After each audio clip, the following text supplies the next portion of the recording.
Welcome to Beyond the Page, the official podcast of Choice, the magazine of professional coaching, where we bring you amazing insights and in-depth features you just won't find anywhere else. I'm your host, Gary Schleifer, and I'm excited to expand your learning as we dive into the latest article, have a chat with this brilliant author here, and uncover the learnings that are transforming the coaching world. When you get a chance, join our vibrant community of coaching professionals as we explore groundbreaking ideas, share expert tips and techniques, and, most importantly, make a real difference in our clients' lives and, of course, ours. Remember, this is your go-to resource for all things coaching. In the meantime, let's dive into the episode. In today's episode, I'm speaking again lovingly with social leadership coach Gloria Custodio, who is the author of an article in our latest issue, Coaching to Unlock Joy. Her article is entitled The Right to Joy, Coaching Clients Who've Been Told They Don't Deserve It. A little bit about Gloria. She is a PCC, a social leadership coach with a multifaceted career spanning law, business, education, and nonprofit leadership.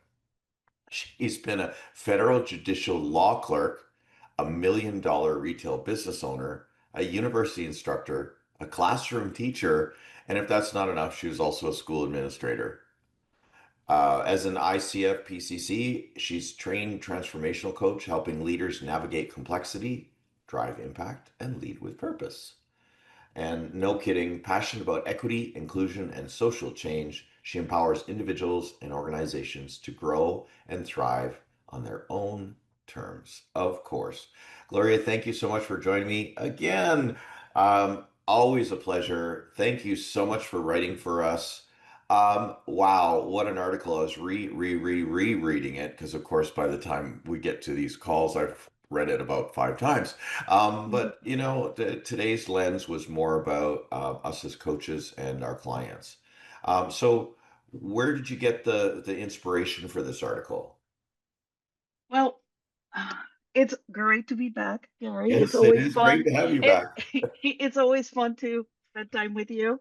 Um, the inspiration really is um, the work that my sister and I do at the Social Leadership Coach is a lot about purpose and in particular joyful purpose and joyful democracy and basically how joy can serve as um, fuel and inspiration and support when things, particularly when things feel tough, Mm, as this current moment feels tough for a lot of people in general. And also, when you're going through difficult times in your own life. mm. So it is looking to joy with intention as a powerful way to be empowered. So, well, one of the things that I've learned from this issue when you say joyful purpose is joy is can be present when purpose, meaning, values, that sort of, and fulfillment are present. And it's Mhm. not fleeting, whereas happiness is nice state, but it is not for permanent. In your article, you say, and we're going to go right to the heart of this, the right to joy. You quote it, I'm quoting you saying, many clients carry this unspoken narrative of not being able to have joy like it belongs to someone else. You say Mhm. it comes from systemic oppression, inherited family beliefs, cultural expectations, or years of burnout. Um, what are the forces that create that belief, and how do you see it showing up in your coaching conversations? Well, North American culture in general and American culture in particular is very much about the Puritan work ethic, right? You have Right. to grind and you have to always be on and always be available.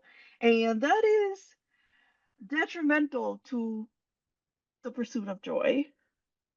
There's also the idea that, this very in some religious contexts that the work that we do now will guarantee some joy in the future, in the ever after, And the right? ever after, yes. So you postpone because you're sort of investing in the future. Um, in some cultures as well, there's a lot of caretaking and a lot of labor involved, and it's, you know, you're not supposed to think about joy because that's selfish. Mm, Um, and then some people just say, well, I have done things, or they feel guilt or shame, mm, and those sorts of things also, I don't deserve to feel good, which, is a mindset and a core belief that needs to be addressed, right? Because right. everybody deserves to feel joy, to feel valued, to feel connected, all those things. Particularly and especially if the mainstream culture is sending the message that you're an outsider or you don't belong. Mhm. It's important to help ourselves as coaches and as people, but also our clients to be able to address that feeling that joy is not for them. Yeah. Wow. Well, there's the basis of the conversation. In your article, you introduced a joy spectrum as a way to meet Mhm. clients where they are. How does that framework change the way coaches work with joy in practice?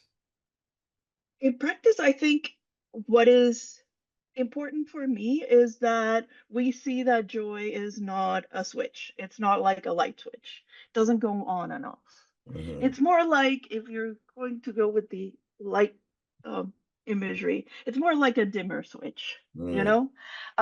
And it changes moment to moment, and depending on what thoughts you're having, what feelings, what circumstances. But what is important for the coach to remember is that you meet the client where they are. And there's not a particular spot. It's not a ladder. It's not, it, You've you meet them where, graduated to the next rung. exactly, it's where are you? Slow down. Let's explore what your core beliefs are about this, what you envision possible for you, and Mm, that way expand the possibilities. But that's what having frameworks does for me. It's not prescriptive, but it's more of a lens, mm, really, to yeah. look at a situation. Yeah. Yeah. Well, and I'll point to our listeners who may or may not have read the article right on the second page of it. There is the basically the spectrum. Absent, meaning I don't think joy is for me. Distant, Hmm. I remember joy, but I can't feel it now. Conditional, I can only have joy if everything is okay. Tentative, I'm experimenting with joy, small joy, and integrated joy is a part of my daily life. What's really interesting is, as I reread this morning, but I wish I'd read it yesterday. But I was living it yesterday in a conversation with one of my clients, who's also one of our podcast listeners, and she knows who she is. I told her yesterday, I said I was, doing the joy issue, and I said, "You are joy. You have purpose, meaning, values, and everything you do supports that you are joy. Of all my clients, I would put her at the top. So Hmm. I'd say if you're listening, you are integrated. Joy is a part of your daily life, Ms. Listener. Did she agree? Not only did she agree, she told one of her colleagues who totally agreed and gave her a big hug. She texted me later to tell me that that had happened. But oh, yes, she definitely agreed. And of course, she Good. said, "You're going to make me cry again." And I was like, that wasn't the intent. But when you authentically can see that in someone, wow, what a great gift it is to acknowledge that as a coach and mirror, reflect as we do as coaches. So, Hmm. wow, thank you very much. Okay, so I do want to go back because I think I want more clarity on how do you know when joy is the topic of conversation? Because, of course, we're not the agenda. And people don't, like, I've Mhm. never had a client bring up, oh, I want to have more joy in my life. How do Yes, you introduce that and not be in charge of the agenda?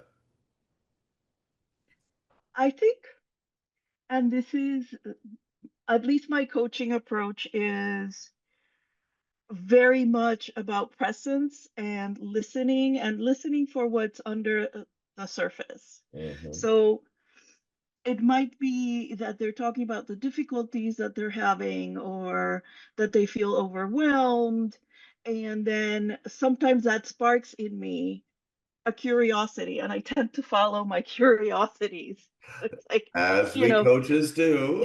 exactly. So if you put down and ask them something like, if you put down all these burdens that you're carrying that are very heavy, and you were able to pick up joy, what would that look like? And from there, it's sometimes that's where they, well, joy, what is that? I don't feel it. I've never felt it. I don't feel that I deserve it, or I can't even imagine it. And then, is that something that you would like to explore?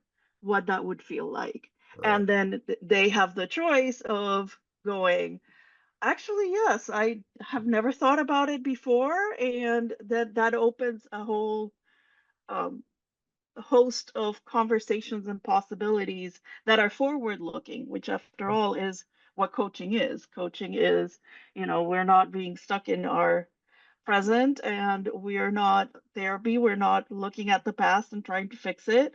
We are looking forward. What do you want and how do we get there? And so that's how I introduce conversations about joy into the coaching space. When it is true, I think I've had maybe one client one time where he said, well, I'm just miserable. I just want to be, and she used happier instead of joyful. Right. And so I also try to frame it as joy instead of happiness, because happiness is external, really, depending more on circumstance, and it's more fleeting, Right. whereas joy is more um, foundational. It's also relational. It has to do with your connection to the world and to yourself and your values and all of that. And so it's more sustaining. Right. Well, and you say it quite nicely in the article too about having how to hold a conversation about joy. You say ask direct out open with permission. Ask directly about joy. Your question here is what role does joy play in your life right now? Hmm. Um, and I love what you said. Even naming it signals that joy is a legitimate focus for coaching. It's almost like it's taboo woo-woo, but when in my interviews and reading the articles and publishing this issue, we've found that there's science behind joy. Hmm. There are studies and results that leadership with joy or joyful leader, maybe that's a better Hmm. way to say it, Hmm. produces more results. There's less absenteeism, et cetera, et cetera. So let's bring it on, coaches. Yeah, that's at the Social Leadership Coach, we work with a concept that we coined. It's called joyful democracy.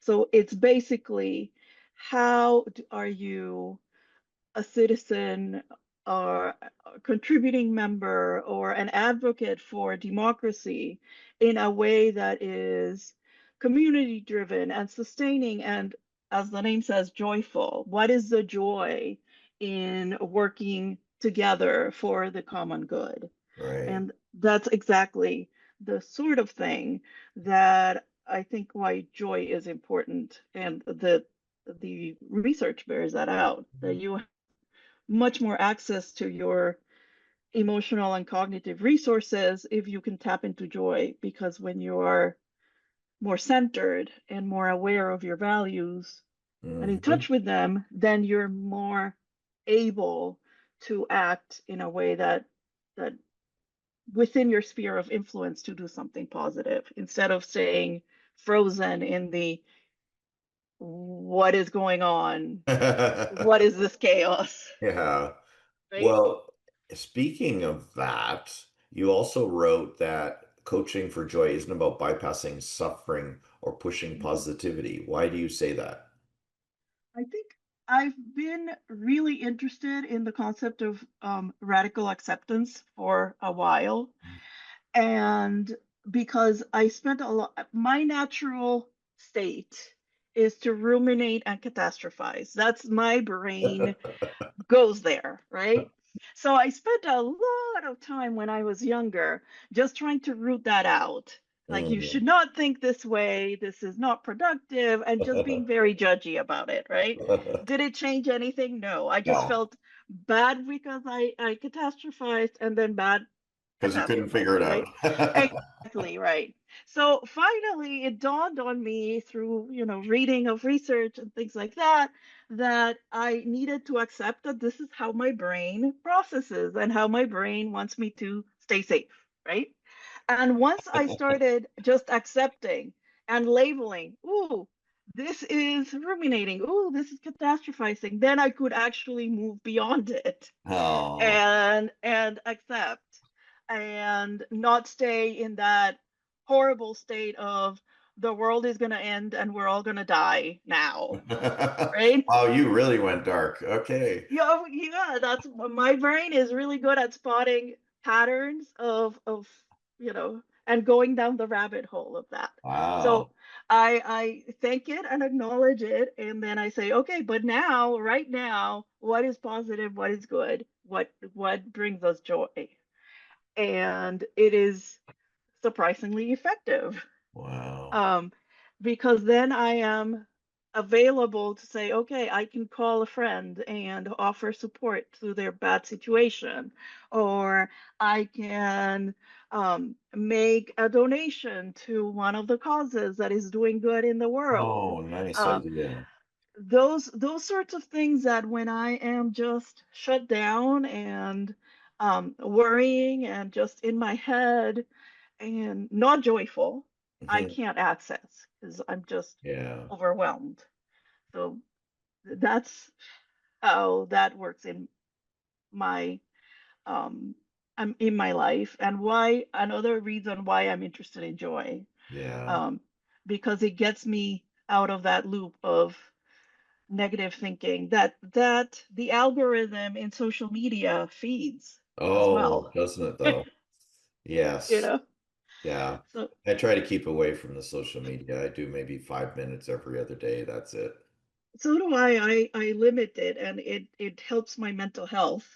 um but I have also noticed, even with the limits that I have on it, that it still tries to tempt me Right? into clicking. And if I click it once, then my entire feed floods with, and I'm like, no, no, we're not doing that. Yeah. No, no. Yeah. Don't ever try to research a walker for your mother or something like a hurricane, because then all that shows up is walkers and canes, walker for weeks.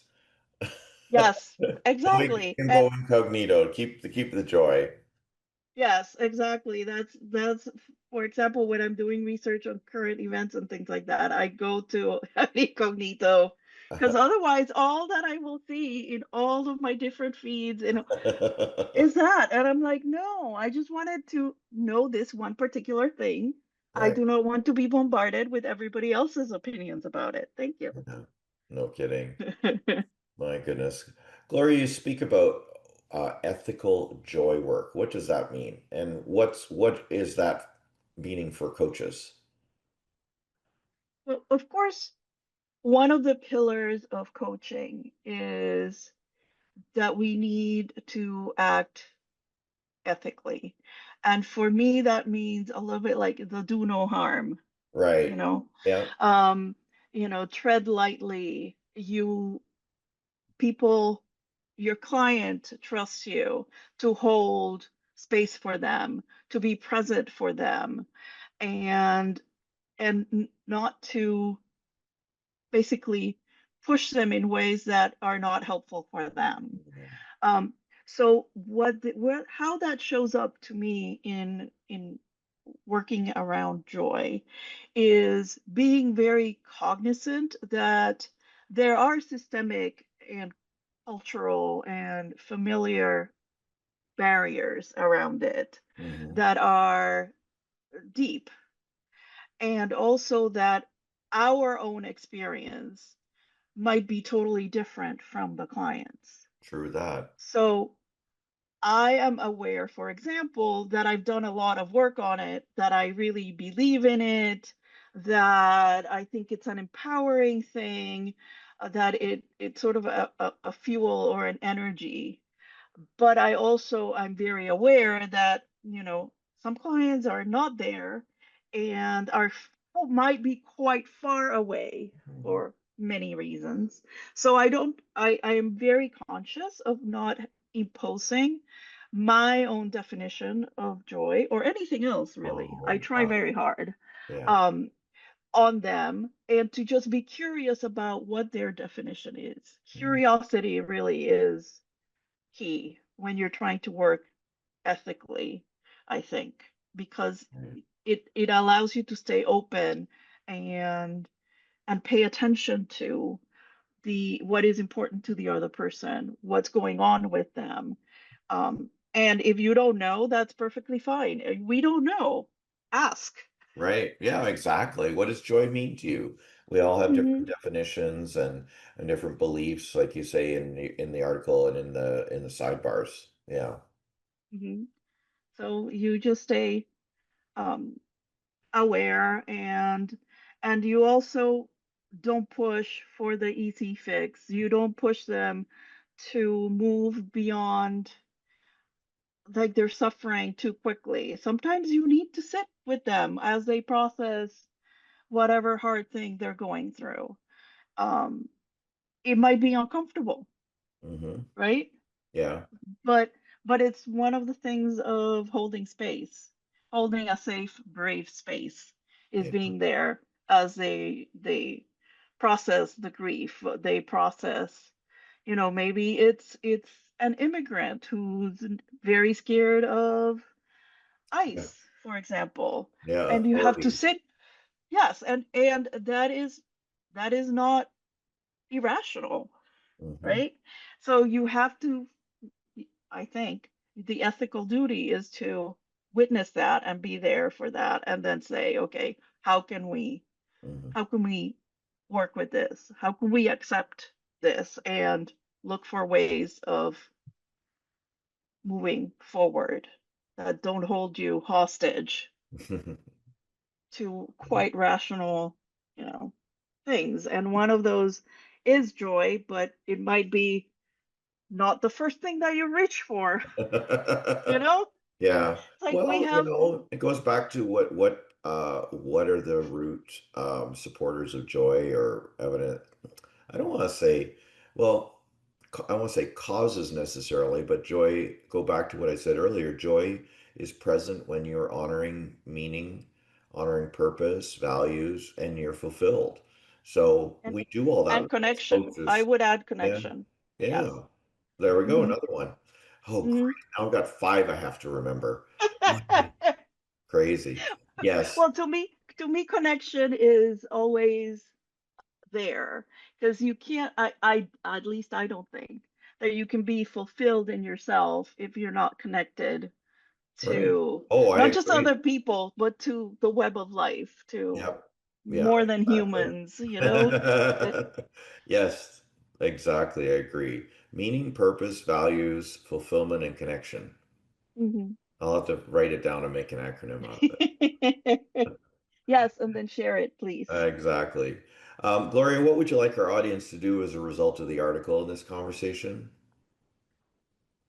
I would like everybody to sit, maybe outside and listen to the birds.